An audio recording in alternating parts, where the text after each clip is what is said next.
지금도 살아계셔서 우리 가운데 함께 하시고 우리를 지키시며 인도하시는 여호와 하나님, 오직 하나님을 믿고 신뢰하기에 이 자리에 나와 주님 앞에 찬양하며 주님께 영광 돌리는 가운데 있습니다.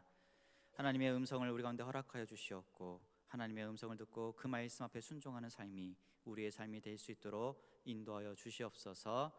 이 모든 말씀 살아 역사하시는 예수 그리스도의 이름으로 간절히 기도합니다. 아멘. 이 시간 함께 읽으실 성경 말씀은 출애굽기 14장입니다. 출애굽기 14장 30절부터 31절까지 말씀입니다.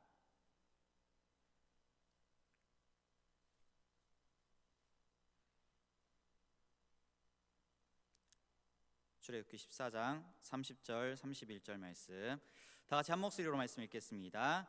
그날에 여호와께서 이같이 이스라엘을 애굽 사람의 손에서 구원하심에 이스라엘이 바닷가에 애굽 사람의 시체를 보았더라. 이스라엘이 여호와께서 애굽 사람들에게 베푸신 큰 일을 보았으므로 백성이 여호와를 경외하며 여호와와 그 종 모세를 믿었더라. 아멘. 할렐루야. 다들 평안하시죠? 요즘 가장 많이 하는 인사 중에 하나가 학교에서 같이 공부했던 선후배들을 서로 연락할 때마다 이걸 물어봅니다. 교회는 평안한지. 예배를 제대로 드릴 수 없는 상황들이고요. 우리가 흔히 또 요즘 매스컴을 통해서 듣는 단어 중에 하나가 위기라는 단어들을 많이 듣습니다. 경제적 위기. 얼마 전에도 아이들이 이제 온라인으로 이제 계약하면서 모든 게 잘 진행이 안 되고요. 위기들이 찾아옵니다. 부모님들이 접속하려고 해도 접속이 쉽지가 않아가지고 한 2시간 동안을 고생하다가 접속하면서 이와 같은 많은 어려움들, 우리가 위기라고 표현하는데 삶에서 맛보게 되는 여러 가지 고비들, 힘든 고비들을 위기라고 표현합니다. 특히 요즘 시기에 이 단어들을 많이 쓰기도 합니다. 오늘 말씀 가운데 보면은 이스라엘 백성들이 출애굽, 바로 애굽을 나오면서 홍해 바다를 건너면서 하나님이 하시는 일들을 그들이 보면서 그들이 이렇게 고백합니다. 하나님을 경외한다고요. 비로소 하나님과 바로 모세를 믿었더라라고 되어 있습니다. 조금 더 말씀을 자세히 보면은 우리가 머릿속에 좀 기억을 해줬으면 좋겠습니다. 이때 당시에 어떻게, 얼마만의 숫자들이 그 장엄함을 항상 잠깐 영상을 통해서 보시고요. 예전에 나왔던 애니메이션 중에 이집트의 왕자라는 게 있습니다. 거기서 출애굽하는 과정 중에 한 부분을 잠깐 보고 말씀을 나누겠습니다.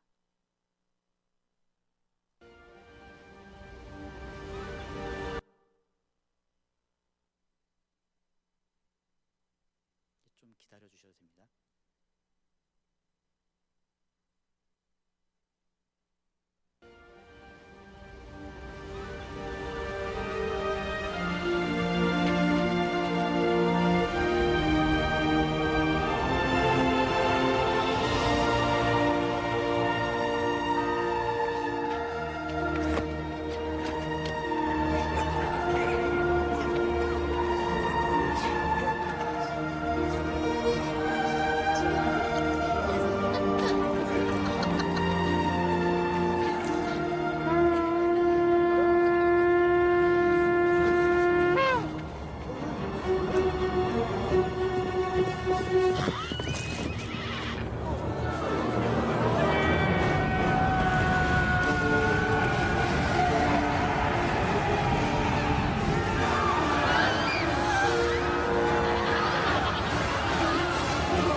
with his staff, you shall do my wonders.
보신 분들도 계실 거고요.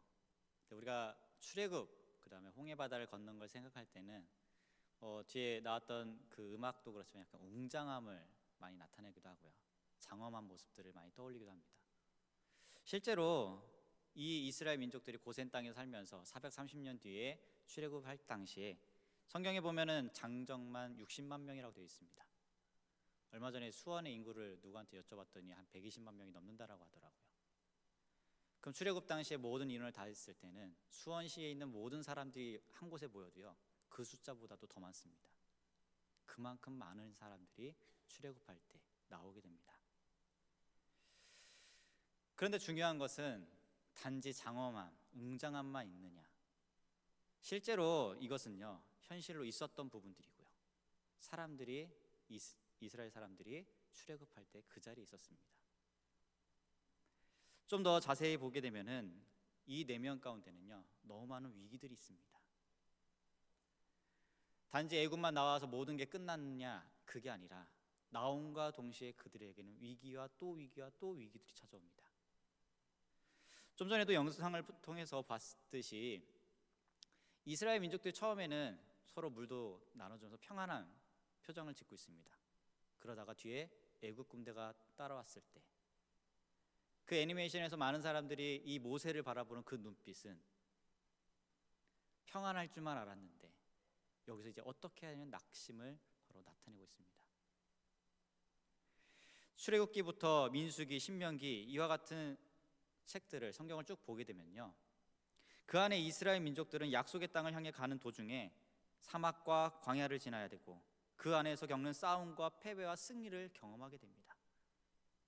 한두 번도 아니고요, 끊임없이 계속해서 그들은 이 광야길에서 고난을 겪게 되고요, 다른 부족들과의 전투를 치러야 되고요, 때로는 패배를 경험하고요, 때로는 승리를 경험하는 이와 같은 과정들을 겪게 됩니다. 430년이라는 노예 생활에 익숙해져 있던 그들이 어느 날 갑자기 자유인이 됩니다. 그러면서 그들에게는 막상 좋을 것 같은 그 자유라는 게 그들에게는 또 혼란으로 찾아오기도 합니다. 심지어는 출애굽할 때 당시에 보면은 이 출애굽 12장 앞에 보면은 바로가 이스라엘 민족들을 이제는 나가도 된다라고 허락하고선 그래 몇 월 며칠 몇 시에 너희들은 평안하게 가, 이게 아니라요, 갑자기 쫓겨나듯이 갑니다. 그러다 보니까 이들은 먹을 양식조차도 제대로 준비할 시간 없이 나오게 되고요, 애굽을 나오면서 홍해바다에 이를 때까지 하나님께서 그들을 인도하는데 불기둥과 구름기둥으로 이렇게 인도하십니다. 밤낮을요, 쉬지도 않고요. 분명히 자유가 주어졌고요, 이제 애굽이라는 곳에서 노예 생활이 끝나고 약속의 땅을 향해서 가고 있습니다.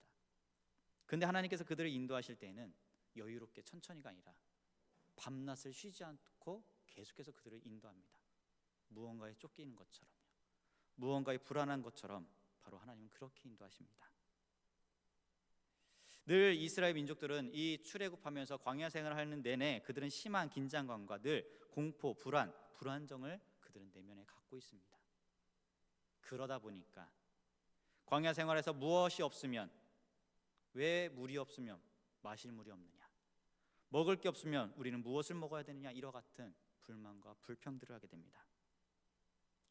출애굽기 16장을 보게 되면요, 우리가 애굽 땅에서 고기 가마니 곁에 앉아 있었던 때와 고기 떡을 배불리 먹던 때에 여호와의 손에 죽었더라면 좋았을 것을 너희가 이 광야로 우리를 인도해내어 이 온 회중이 줄여 죽게 하는도다라고 하면서 불만과 불평들을 합니다. 차라리 종살이 할 때는 그 가마솥 곁에서 이 애굽의 관리들이 그냥 얼만큼의 양식을 주면 그거 먹으면서 편안해 살 수 있는데 왜 우리를 광야를 이끌어서 오히려 여기서 죽게 하느냐라고 하면서 불만을 합니다. 민수기 14장으로 보면요, 이들이 약속의 땅을 정탐하고 오면서 정말로 그 땅이 젖과 꿀이 흐르는 땅인지를 보고서 그 보고들을 다 듣게 됩니다. 그때 많은 사람들이 이렇게 얘기합니다. 우리 처자가 사로잡히니 애굽으로 돌아가는 것이 낫지 않겠느냐라고 합니다. 차라리 그냥 애굽으로 다시 가자라고 합니다. 무언가가 불안함이 있었고요, 계속해서 그들 가운데 편안할 줄만 알았던 삶 가운데 위기들이 찾아오다 보니까 그들은 말로 해서는 안 될 말들까지도 합니다. 다시 돌아가자고요. 애굽의 것을 자꾸 떠올립니다. 근데 이 모든 것을 알고 계신 분은 바로 하나님이십니다. 하나님께서는 이 백성들이 이 자유라는 것에 첫 발을 내딛었을 때, 약속의 땅으로 가는 그 첫 발을 내딛었을 때 어떠한 일이 일어날 줄 너무나도 잘 알고 계신 분은 하나님이십니다. 그들이 겪게 될 상황들, 온갖 불평들, 그리고 그들의 괴로운 소리를 늘 들어주셨던 분이 바로 하나님이십니다. 원망과 불평을 할 때마다 그 모든 것을 들어주셨던 분이 바로 하나님이십니다. 마치 어린아이가 첫걸음을 내딛는 것처럼요, 이들이 출애굽하는 그 순간, 그리고 광야길을 걷는 그 순간은 어린아이가 첫 걸음을 내딛으면서 쓰러지는 것처럼 그들의 신앙은 아직 미흡합니다. 계속 넘어질 수밖에 없고요, 조금만 힘든 게 있으면 불만과 불평이 나올 수밖에 없습니다. 그러다 보니까 이 출애굽 사건은요, 늘 긴장감이 넘칠 수밖에 없습니다. 그리고 매일매일 매 순간마다 숨막힐 듯한 사건들로 바로 가득 차 있습니다. 좀 전에 보면은 애국 군대가 쫓아오고 있는 그 홍해 바다를 경험하게 되고요, 홍해 바다를 건너니까 거기에는 모래와 바위뿐인 바로 광야길로 인도합니다. 마실 물이 없고요, 먹을 것이 없고요, 또한 그들의 생명을 노리는 원수들이 침입하기도 합니다. 이와 같은 위기가 그들 가운데 끊임없이 나타납니다. 하나님께서는 분명히 모세에게도 말씀하셨던 것처럼 약속의 땅을 다시 너희들에게 허락해 주겠다, 인도해 주겠다, 주겠다라고 분명히 선포하셨습니다. 그 약속을 믿은 수많은 이스라엘 민족들이 그 약속을 의지하고 이제는 길을 떠납니다. 다 평안해져야 되는데 오히려 애굽이라는 종살이 끝났기 때문에 거길 나오면은 정말로 평안한 길만 놓여야 되는데, 우리가 흔히들 이렇게 얘기하죠. 꽃길만 걷게 해줄게, 그런 표현들 합니다. 그런 길들만 있어야 되는데 그 길이 절대로 아닙니다. 왜 하나님은 약속의 땅을 그들에게 허락해 주시고 그들을 인도하는 가운데 왜 이와 같은 위기들을 허락해 주셨는지 우리는 분명히 아셔야 됩니다. 예수 그리스도를 믿고 나서 모든 게 끝나느냐, 그게 아니라 예수 그리스도를 믿어도요, 이 땅을 살아가면서 너무나도 힘듭니다. 또한 위기들도 찾아옵니다. 우리는 때로는 그와 같은 원망과 불평들 합니다. 예수님을 믿고 하나님을 믿는데 왜 우리들에게 이와 같은 일들이 일어날 수 있냐라고 우리는 원망과 불평도 합니다. 근데 우리가 겪는 것보다요, 이스라엘 민족들은 지금 더 많은 위기들을 경험하게 됩니다. 실제 또한 이들의 모습을 보게 되면요, 출애굽할 당시에 이들의 모습은 오합지졸입니다. 아까도 말씀드렸듯이 급박하게 나왔고요, 먹을 것조차 제대로 없고요, 사람의 숫자는 학자들이 연구한 결과는 200만 명 정도 된다고 합니다. 그리고 거기에는요, 가축들도 있고요, 어린아이들도 있고요, 잡다한 이방인들도 그 안에 섞여 있습니다. 그러한 무리들이 자유라는 것을 여태까지 누려보질 못하고 살았던 그들이 이제는 애굽을 떠나면서 자유의 몸이 되는데 조직도 갖춰져 있질 않습니다. 무언가 일이 빨리 치러지고 이루어지려면 조직이 제대로 갖추어져야 됩니다. 군대에 보면은 수많은 병사들이 있습니다. 근데 그 수많은 병사들이 잘 이끌고 잘 지도력을 발휘하려면 조직이 튼튼해야 됩니다. 뭐 분대, 소대, 중대 이런 식으로 조직이 되어 있습니다. 그런데 이 이스라엘 민족들은요, 종살이 하면서 그것을 경험한 적이 없습니다. 그냥 관리인들이, 애굽의 관리인들이 자기들에게 명령하고 시키는 것만 따르면 되고요, 그 시간을 일하고 나면 그냥 먹을 거 주면 먹으면 됩니다. 이것만 반복했던 삶이 400년이 넘었습니다. 과거에 우리도 보면은 그 북에서 사시다가 이제는 남한으로 오신 분들이 바로 적응할 수도 없습니다. 공산주의에 살다가 이 민주주의에 오면서 어떻게 해야 될지도 모르고요, 자본주의를 어떻게 이겨나갈지를 모릅니다. 쉽게 사기도 당하고요. 그러다 보니까 바로 한국에서 생활하는 게 아니라 일정한 곳에서 바로 교육을 받고 훈련을 받고 그러고선 이제는 살아갈 수 있게 합니다. 그와 마찬가지로 이스라엘 민족도요, 자유라는 걸 경험하지 못했기 때문에 그들의 삶은 오합지졸입니다. 그러다 보니까 하나님은 이 광야 생활을 하면서 그들에게 조직이라는 것을 확대시키고요, 그리고 천부장, 백부장 이와 같은 조직들을 만들게끔 합니다. 인구 조사도 하는 것도 마찬가지고요, 종교적인 일 하는데도 하나님은 분명한 조직을 세우면서 이제 일하게끔 하십니다. 천막 생활하는 것도요, 그냥 천막 생활하는 것이 아니라 분명한 규칙을 두고 거기에 따르면서 생활하도록 합니다. 심지어는 천막을 거두는 것조차도요, 하나님께서 분명히 순서를 누구부터 어떤 순서대로 하는지 이와 같은 역할들을 다 준비해 놓으십니다. 또한 이들에게는요, 그동안의 법이 그동안에 필요는 없었습니다. 왜냐하면 그들의 법이 중요한 게 아니라요, 애굽 사람들이 시키는 대로 했기 때문에 그들의 법은 중요치가 않습니다. 법이 없던 민족이 바로 이 이스라엘 민족들입니다. 조직이 없는 것도 이들에게 위기였고요, 이들에게 법이 없는 것조차도 위기입니다. 대부분 법이라고 하면은 많이들 두려워하고요, 많이들 무서워합니다. 법 앞에요. 근데 원래 참 법의 뜻은요, 사람을 지키고 그 생명을 지키기 위해서 법을 주십니다.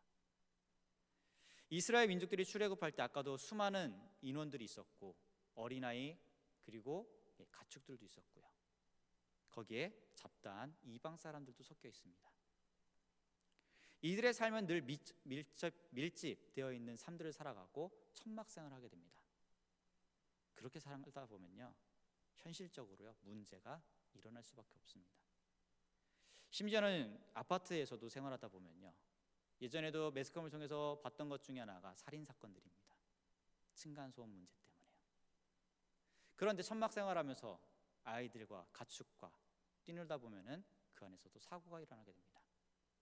만약에 법이 없으면 내 거에 대한 손해로 인해서 다툼이 일어날 수도 있고요, 그 다툼으로 인해서 남의 생명까지도 해칠 수도 있습니다.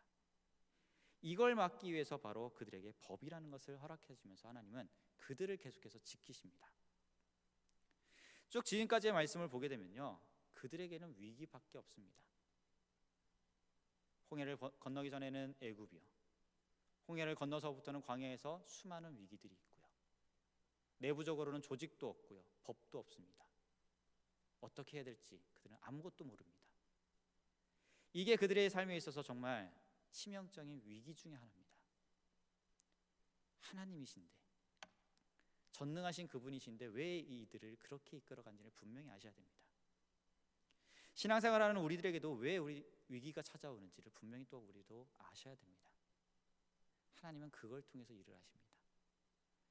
오늘날 같은 이와 같은 환경 속에서도 우리는 분명히 아셔야 될 것 중에 하나는 원망과 불평으로 끝날 게 아니라요, 이 속에서도 하나님께서 무엇을 바라고 계시는지 하나님의 뜻들을 아셔야 됩니다.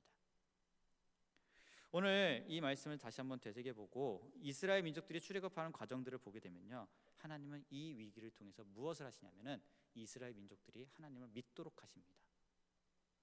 그래서 오늘 말씀에도 보면은 그날에 여호와께서 이같이 이스라엘을 애굽 사람의 손에서 구원하심에 이스라엘이 바닷가에 애굽 사람의 시체를 보았더라라고 합니다. 이미 그들은요, 홍해를 건넜고요, 뒤따르던 이 애굽의 사람들은 그 홍해에서 수장이 됩니다. 31절에 이렇게 되어 있습니다. 이스라엘이 여호와께서 애굽 사람들에게 베푸신 큰 일을 보았으므로 백성이 여호와를 경외하며 여호와와 그 종 모세를 믿었더라라고 되어 있습니다. 근데 여기만 그러는 것이 아니라 성경 몇 군데를 더 찾아보게 되면요, 16장으로 가보면 16장 12절입니다. 여기 이렇게 되어 있습니다. 내가 이스라엘 자손의 원망함을 들었노라. 그들에게 고하여 이르기를 너희가 해질 때에 고기를 먹고 아침에는 떡을 배부르니 나는 여호와 너희 하나님인 줄 알리라 하라 하시니라 라고 되어 있습니다. 만나와 메추라기, 먹을 것이 없어서 원망과 불평한 그들에게 하나님께서는 만나와 메추라기를 허락해 주십니다. 그들의 불만 다 들으시고요. 근데 분명한 목적이 있습니다. 거기에 보면요, 이걸 통해서 내가 너희의 하나님인 줄을 알라라고 분명히 선포하십니다.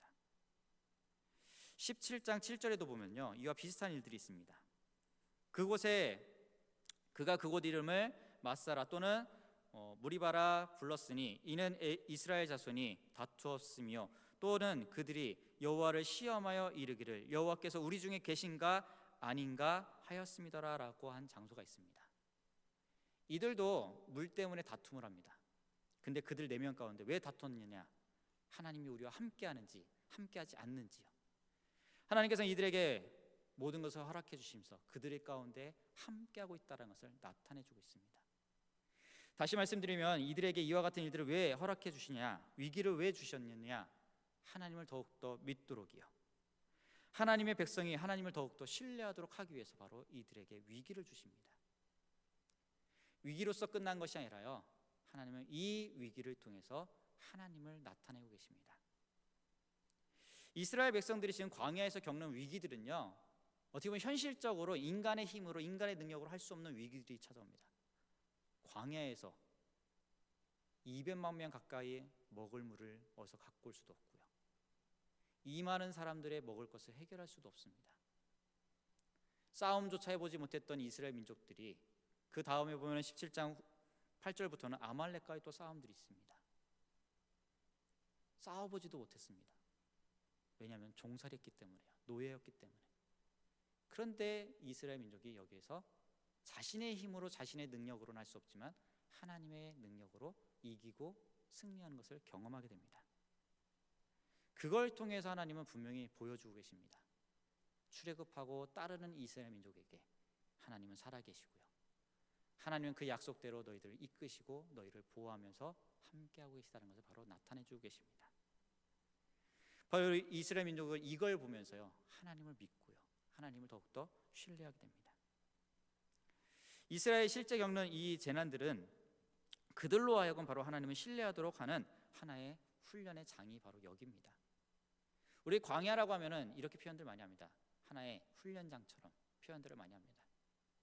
이들이 이 모든 위기들을 경험하면서 하나님을 더욱더 신뢰하도록 하는 바로 훈련의 장이 바로 여기에 있습니다. 하나님은 늘 빛과 능력을 가지고 늘 그들 곁에 계셨고요, 하나님은 늘 돌보시며 늘 그들을 기르시는 섭리를 통해서 그들의 욕구를 충족하면서 하나님의 능력을 그들 가운데 나타내 주십니다. 그러면서 그들은 더욱더 하나님을 확신하게 되고요, 그들의 마음속에 하나님을 믿기 시작합니다. 단순히 그냥 그 애굽에서 출애굽한 사건만 가지고 그들에게 완벽한 완전한 성숙한 믿음이 생기지는 않습니다. 계속해서 연단을 통해서요, 계속해서 위기를 경험하면서 그 위기 가운데 역사하시는 하나님을 보면서 그들은 하나님을 더욱더 확신하고 신뢰하게 됩니다.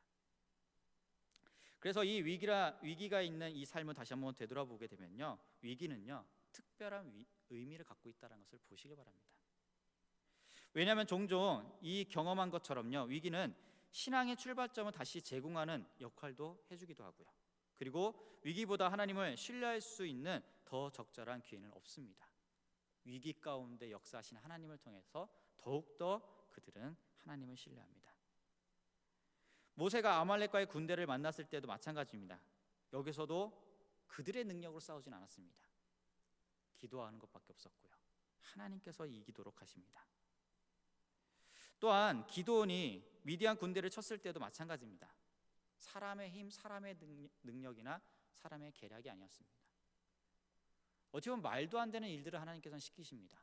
지금 위기 가운데 있는데 더 좋은 무기를 준비해도 모자를 판에 하나님은 기드온에게 나팔을 준비하라고 하고요, 항아리 준비하라고, 횃불을 준비하라고 합니다. 우리의 생각으로, 우리의 가치관 안에서 이것은 틀린 거고요, 맞질 않습니다. 근데 그 위기 가운데 하나님이 일하시는 것을 그들은 경험하게 됩니다. 다윗이 골리앗과의 전쟁에도 마찬가지입니다. 가장 큰 자와 어찌 보면 그 전쟁터에서 가장 작은 자가 그 앞에 섭니다. 이 전쟁에서 승리하는 것은 다른 것이 아니라 이 다윗은 만군의 여호와의 이름으로 그 앞에 나갑니다.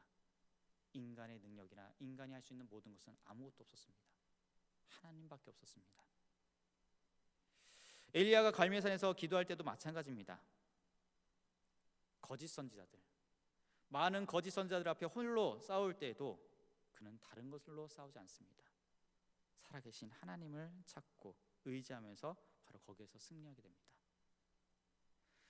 처음에는 위기인 것 같지만요, 그 위기 가운데 역사하시는 하나님을 경험하면서 많은 사람들이 그 경험함을 통해서 하나님을 더욱더 믿고 신뢰하게 바뀌게 됩니다.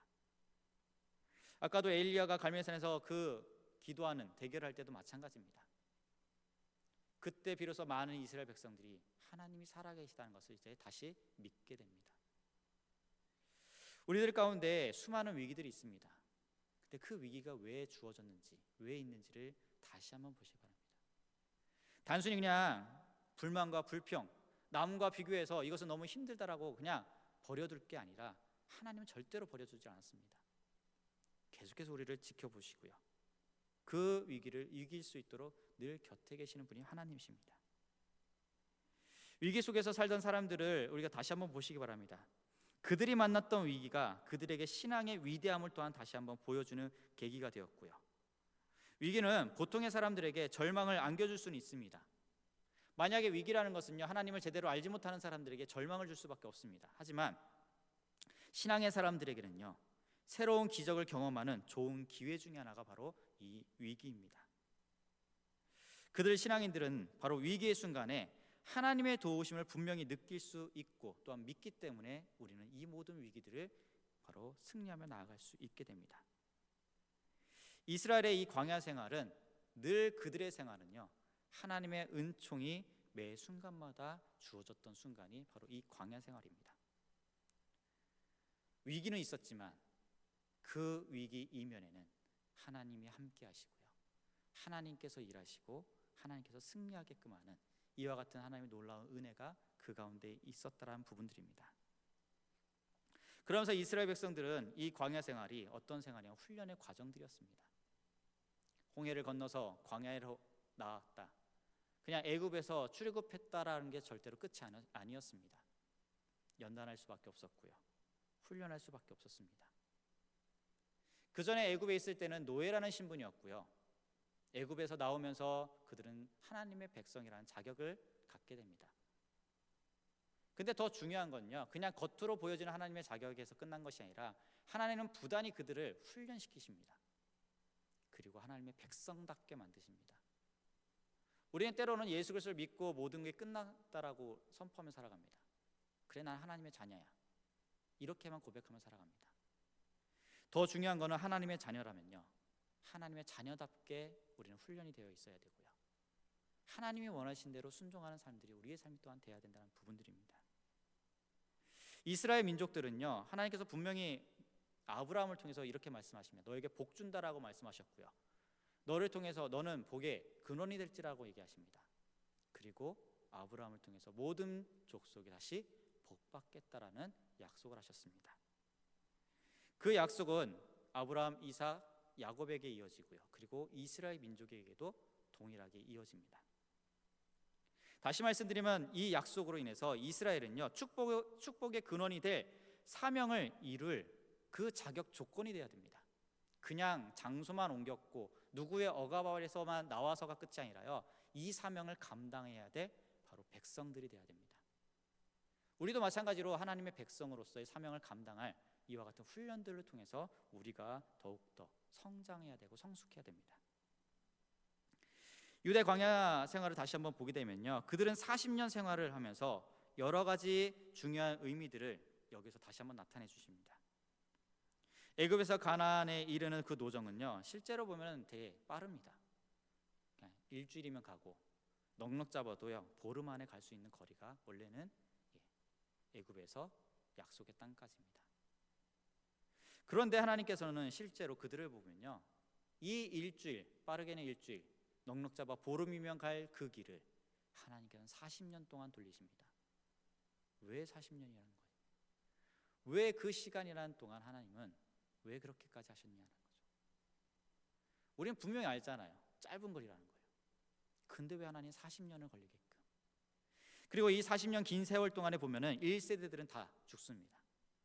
그리고 다음 세대가 들어갑니다.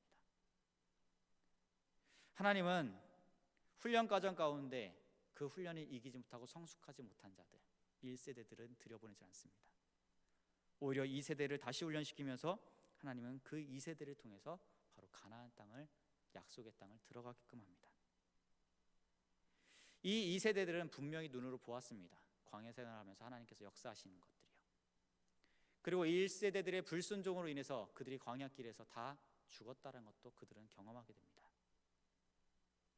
그래서 다음 세대들이 40년 후에 약속의 땅을 들어갈 때 보면 하나님께서 또 말도 안 되는 일을 시키십니다. 요단강을 건너는 것도 그렇고요, 여리고성을 함락시킨 것도 마찬가지입니다. 당시에 가장 크고 견고하다라고 한 그 여리고성이요, 그것도 요단강을 건너서 그 여리고성을 가고요, 시기적으로는 그때 당시에는 우기입니다. 그 우기에 바로 여리고성을 바로 건너서 함락시키라고 합니다. 우리는 뭐 우기라고 하면은 실제로 잘 감이 안 오시죠.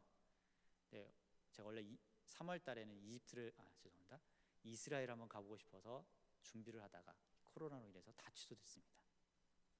근데 가기 전에 이것저것 준비를 하고 자료들을 찾아봤는데 이스라엘의 우기를 검색해봤더니 하나의 동영상이 있습니다. 우기라고 해서 우리처럼 이렇게 푸른 초장은 아닙니다. 몇 군데만 이렇게 푸른 초장이고요, 비가 오는데 사람들이 한 곳에 모여 있습니다. 근데 이 사람들이 모여 있는 곳엔 비가 안 오고요, 저 멀리 산 꼭대기에서 비가 옵니다. 그래서 사람들이 신기하게 거기 다 카메라 들고 서 있더라고요. 근데 조금 시간이 지나니까 그냥 다 메말라 있던 그곳이 갑자기 물로 불어나기 시작합니다. 우리도 여름에 계곡에 가면 비가 오면 갑자기 불어나는 것처럼 물 하나 없던 그곳이 마치 강처럼 물이 내려오기 시작합니다. 우기가 이렇습니다. 그런데 하나님은 그 우기에 요단강을 건너라고 하고요, 그리고 여리고성을 함락시키라고 합니다. 조금 더 쉬운 방법은 여리고성보다는 그 이스라엘의 중간 지역보다는 그냥 밑에 남쪽으로 해서 가면요, 강 건널 일도 없습니다. 여리고성과 같은 견고한 성도 없습니다. 근데 하나님은 그렇게 합니다. 그런데 또 한 가지는 함락시키라고 할 때도 참 말도 안 됩니다. 그 견고한 여리고성을 아무 말 하지 않고 도르라고 합니다. 순종하라는 것을 바로 의미하고 있습니다. 1세대들은 실패했고요, 2세대를 하나님께서 다시 훈련시키고 광야에서 훈련시키고 약속의 땅을 들어가게끔 합니다. 이 2세대들은 그 40년 동안의 생활을 하면서 그들은 경험합니다. 하나님께 순종하는 법들을요. 예수 그리스도를 믿는 우리들에게 중요한 건요, 내 생각, 내가 갖고 있는 결론이 중요한 게 아니라 우리는 그 말씀을 들어야 되고 순종할 줄 알아야 됩니다. 우리는 이 땅을 살아가면서 이와 같은 훈련들을 부단히 해야 됩니다. 순종하고 또 순종하고요. 근데 우리는 마치 다 이룬 것처럼 이 땅을 살아갑니다. 이스라엘은 애굽을 나왔다고 해서 끝난 게 아니고요, 그들은 그 애굽 이후에 하나님의 말씀에 따르는 순종하는 삶들을 늘 경험해야 되고 체험해야 되고요, 거기에서 하나님의 역사하심을 또한 봐야 됩니다. 이게 바로 하나님께서 그들에게 위기를 허락했던 중에 하나고, 그리고 그 위기를 통해서 하나님께서는 다시 역사함으로 그들에게 살아계신 하나님을 보여주며 그들을 신뢰하게끔 합니다. 그들이 실제로 말씀 가운데 보면요, 이와 같은 것뿐만 아니라 이들이 훈련해야 될 부분이 너무나도 많습니다. 출애굽기 32장을 보게 되면요, 우상 숭배와 관련된 부분들도 있고요, 레위기 10장으로 가면 종교적인 책임 의식과 관련된 바로 훈련들도 그들에게 있습니다. 레위기 24장에 보면요, 그들은 하나님에 대한 모독이 있었습니다. 여기에 관련된 훈련들도 해야 되고요, 권위에 대한 멸시와 반항, 여기와 관련된 훈련들을 이 광야 생활하면서 부단히 해야 됩니다. 이 모든 것은 이스라엘 민족의 생활 자체를 위협하는 마치 암과 같은 존재였습니다. 우상 숭배, 그다음 종교적인 책임에 대한 의식에 대한 회피, 그리고 하나님을 모독하는 것, 시기하는 것, 또한 권위에 대한 멸시와 반항, 이 모든 것들은요 바로 그들에게 있어서 하나님의 민족으로서 살아가는 데 있어서 암과 같은 존재입니다. 우리 몸에도 암이 있다면 그것을 치료하기 위해서 그것을 바로 도려내듯이 하나님은 이들에게 이 모든 것을 도려내는 것을 바로 원하십니다. 훈련의 과정들을 통해서요. 때로는 고통이라는 것도 필요합니다. 그 고통은 이스라엘에게서요 바로 참기 어려웠으나 그들은 그것을 통해서 자신의 생명과 자신의 운명들, 사명들을 다시 한번 구출하는 과정들이 되어 버립니다. 출애굽 과정은요 정말 아무 준비 없이 시작했습니다. 마치 6.25 전쟁 때 피난민들처럼요 이 당시의 이스라엘 민족도 출애굽하면서 광야에 들어갈 때 아무 준비가 되어 있지 않았습니다. 처음에는 바로에게 해방된 것만으로 만족했을 것입니다. 그러나 막상 광야 생활을 시작할 때는요 수만 가지 문제들이 그들 가운데 터져 나옵니다. 마실 물이 전혀 없고 먹을 양식도 구할 수도 없고요, 한낮의 더위와 밤의 추위를 또한 그들은 견뎌내야 됩니다. 이 모든 것은 그들의 힘으로 바로 이 모든 것을 감당할 수는 없습니다. 그래서 그들은요 옛날 애굽에서 맡았던 고기 냄새, 고생스러웠지만 편히 쉴 수 있었던 집을 기억하면서 그와 같이 불만과 불평들을 했던 것입니다. 우리는 때로는 애굽을 출애굽하면서 하나님의 역사하심을 본 이스라엘 백성들에게 이렇게 얘기할 수도 있습니다. 아니 왜 원망과 불평들을 해? 하나님께서 다 하고 계시는데? 우리는 그렇게 쉽게 얘기할 수도 있습니다. 근데 우리도 하나님을 믿으면서 이들의 모습처럼 살아갑니다. 무언가가 잘 안 되면 원망이 나올 수도 있고요, 불평이 나올 수도 있습니다. 하지만 그런 위기 가운데 우리가 분명히 기억해야 될 것은 하나님은 이것을 위기를 이기시기를 원합니다. 우리들이요 믿음으로.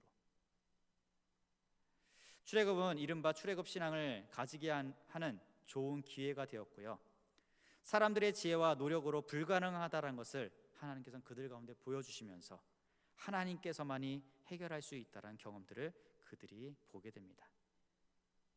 그 뜨거운 광야 생활 가운데 낮에는 구름 기둥으로요, 그리고 밤에는 불 기둥으로 그들의 모든 기온을 조절해 주십니다. 반석에서 생수가 나오게 하시고요, 원수들을 물리쳐 주셨던 분이 바로 여호와 하나님이십니다. 하나님이 다스리신다라는 특별한 경험들을 이 출애굽 과정 가운데 그들은 날마다 경험합니다. 이렇게 함으로써 하나님께서는요 이스라엘 백성들과 함께 계시다라는 것을 보여주었고, 그리고 하나님을 떠나서는 이 삶을 지탱할 수 없다라는 사실을 그들을 깨닫게 하십니다. 그리고 그들뿐만 아니라 오고 가는 모든 세대들에게 하나님이 자신들에게 어떤 일을 행하는지 분명히 가르치라라고 또한 말씀하고 계십니다. 이 모든 과정들은요 그들의 믿음을, 그들의 신앙을 더욱더 성숙하기 위해서 하나님께서 위기를 허락하시고요, 또한 하나의 훈련의 장으로서 기회를 삼음으로써 그들을 이끄셨던 분이 바로 여호와 하나님이십니다. 정말로 우리의 삶 가운데 힘든 것이 있다면 다시 한번 보시기 바랍니다. 위기들이 있고 또한 불만과 불평들이 있다면 다시 한번 보시기 바랍니다. 여기서만 끝날 것이 아니라 하나님은 믿는 우리들이 하나님을 더욱더 의지함으로 이것을 이기길 원하시고요, 이걸 통해서 우리의 신앙이 자라나기를 바로 원하십니다. 오늘 말씀 가운데 보면 하나님은요 훈련시키신 분이십니다. 또 한편 하나님은 훈련뿐만 아니라 잘못한 게 있으면 책망까지도 하시는 분이 바로 하나님이십니다. 하나님은 바로 우리를 사랑하시기 때문에 그 사랑으로 또한 명령하시고 사랑하시게 또한 심판까지 하십니다. 하나님께서는 아브라함과 더불어 맺은 그 계약들을 잊지 않으시고요, 이 계약을 계속해서 이어가게끔 하시기 위해 승리가 몇 사람의 불복종으로 희생되는 것을 절대로 원치 않으십니다. 그래서 하나님은 늘 이 계약을 유지하기 위해서 그들을 계속해서 훈련시키고 성숙하게끔 만드십니다. 하나님의 계획은요 개인보다 더 크고요, 집단보다 더 큽니다. 이스라엘 자체보다도 더 큰 게 바로 하나님의 계획이십니다. 하나님은 아무도 또는 아무것도 세계를 바로 위한 자신의 뜻과 목적을 파괴하는 것을 허용치 않습니다. 하나님의 뜻을 이루어가기 위해서 그들을 바로 훈련시키셨습니다. 하나님의 사명을 감당할 수 있도록 하기 위해서 그들을 광야로서 위기 가운데 경험케 하십니다. 그럼 우리들도 마찬가지입니다. 하나님의 사명을 우리들에게도 주어졌고요, 그 사명을 감당하기 위해서 우리들은 때로는 위기도 놓여지고요, 그리고 그것을 이기도록 하나님께서 또한 역사하십니다. 그런 성숙한 믿음 가운데 우리가 하나님 앞에 쓰임 받고요, 하나님께 영광 돌릴 수 있는 우리의 삶이 됩니다. 주변의 상황들을 보게 되면 원망과 불평할 수도 있습니다. 거기서만 머무르지 마시고요, 하나님이 이 위기를 어떻게 일하시고 어떻게 하나님께서 극복하시는지 다시 한번 보시기 바랍니다. 남과 비교하면서 내 형편이 어떻다라는 불만을 하지 마시고요, 나에게 주어진 바로 훈련의 장이다라는 것으로 감사함으로 받아들이시기 바랍니다. 우리가 아마 그것을 잊을 때는요, 이스라엘 민족들이 가나안 땅을 점탐하면서 불만과 불평했을 때 그 모습에 지나지 않습니다. 우리는 늘 말씀을 기억하시면서 하나님이 왜 우리와 함께 하시는지요, 왜 우리에게 또한 위기를 주셨는지, 그리고 어떤 말씀들을 하시는지 다시 한번 보시기 바랍니다. 하나님의 일하심은요, 정말 놀라운 것 중에 하나가 그냥 너희들에게 약속해 줬으니까, 이게 너희들에게 한 내 계약이니까 너희들이 알아서 그냥 방임하지 절대 안 하셨습니다. 출애굽과 동시에 늘 하나님은요, 그들 곁에 계시면서 그들이 위기를 경험하면서 하나님께서 늘 가장 적절한 타이밍 그분께서 또한 일해 주시고요, 그걸 통해서 많은 이스라엘 민족들에게 믿음이라는 것을, 신뢰라는 것을 그들에게 바로 허락해 주십니다. 그리스도인이라는 것이 바로 우리들입니다. 그냥 믿음으로 구원받았다, 이 사실을 믿는 사실에서 끝나는 것이 아니라 우리가 그리스도의 백성이라면 더욱더 백성답게요, 늘 싸우고 부딪히며 승리하며 살아가는 우리들, 때로는 실패할 때도요 다시 일어나셔서요 하나님을 더욱더 의지하며 살아가는 우리 모두가 되기를 간절히 소망합니다. 기도하시겠습니다. 사랑해 주님 감사드립니다. 하나님, 주변에 많은 어려운 환경들 가운데 있는 우리들, 원망과 불평으로서만 끝나는 것이 아니라 하나님께서 이 위기들을 어떻게 극복하고 이기실지 기대하며 믿음으로 설 수 있는 우리 모두가 될 수 있도록 인도하여 주시옵소서. 이스라엘 백성들을 출애굽하면서 모든 것이 끝난 것이 아니라 그들에게 출애굽과 동시에 모든 위기들이 그 앞에, 수없는 위기들이 그 앞에 놓여져 있었습니다. 하나님께서는 이 위기를 통하여 하나님을 더욱더 믿도록, 하나님을 더욱더 신뢰하도록 하셨고요, 그리고 이 모든 광야의 생활을 통해 그들의 믿음이 성숙할 수 있도록 훈련의 장으로 허락해 주셨습니다. 신앙생활하는 우리 역시 이 땅을 살아가면서 늘 위기가 있을 때마다 하나님을 바라볼 수 있게 하여 주시옵고, 인간의 힘으로, 인간의 계산으로 절대로 할 수 없는 그 모든 것들 하나님께서 능히 할 수 있다라는 이 말씀을 기억하며 하나님을 더욱더 바라볼 수 있게 하여 주시옵소서. 우리가 더욱더 훈련하고 더욱더 순종하는 삶을 이 땅에 살기 원합니다. 하나님, 이 마음 변치 않도록 늘 성령께서 역사해 주시옵고, 성령 하나님을 통하여 다시 하나님께 영광 돌리는 우리의 삶이 되게 하여 주시옵소서. 주님, 이 시간 예배드리는 가운데 감사의 예물을 주 앞에 올려드립니다. 그리고 믿음의 고백으로 11조를, 성교 헌금을, 주정 예물을 주 앞에 올려드립니다. 하나님, 믿음으로 주 앞에 올려드리오니 이 믿음을 주께서 받으시고 하나님께서 더욱더 하나님의 은혜를 허락하셔서 우리의 삶 가운데 살아계시는 하나님을 증거하며 선포하는 삶이 우리의 삶이 될 수 있도록 인도하여 주시옵소서. 이 모든 말씀 예수 그리스도의 이름으로 기도합니다. 아멘. 제가 다시 한번 기도하겠습니다. 축도로